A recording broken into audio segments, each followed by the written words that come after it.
Programme روحانی و جسمانی علاج میں ہم آج استخارہ کے متعلق بات کریں گے۔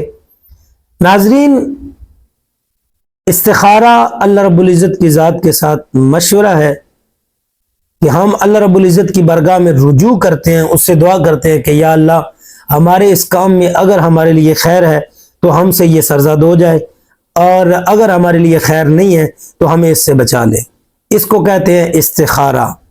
عشاء کی نماز کے بعد سوتے وقت 2 رکعت نفل استخارہ کی نیت سے پڑھے جائیں۔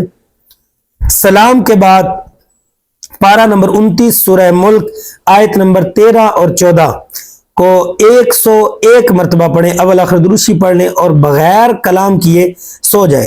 وہ سورہ ملک کی آیت نمبر 13 اور 14 کون سی ہے؟ وَأَسِرُّوا قَوْلَكُمْ أَوِ اجْهَرُوا بِهِ إِنَّهُ عَلِيمٌ بِذَاتِ الصُّدُورِ أَلَا يَعْلَمُ مَنْ خَلَقَ وَهُوَ اللَّطِيفُ الْخَبِيرُ۔ یہ آیات مقدسہ 101 مرتبہ اول آخر درود پڑھنا ہے، پڑھ کے دعا کر کے استخارہ کی دعا نیٹ سے بھی آپ ڈاؤن لوڈ کر سکتے ہیں، ورنہ جو آپ کی مراد ہے، جو حاجت ہے، وہ اردو میں بھی آپ مانگ سکتے ہیں۔ دعا کر کے کسی سے کلام کیے بغیر سو جائیں، انشاءاللہ اللہ رب العزت خواب کے اندر اشارہ فرمایا جائے گا، یا پھر اللہ رب العزت کی طرف سے مدد فراہم کی جائے گی کہ وہ کام آپ کے لیے اگر خیر ہے تو اس میں مدد شامل حال ہو جائے گی، اگر اس میں خیر نہیں ہے تو اس سے آپ کے لیے رکاوٹ بن جائے گی اور روک دیا جائے گا۔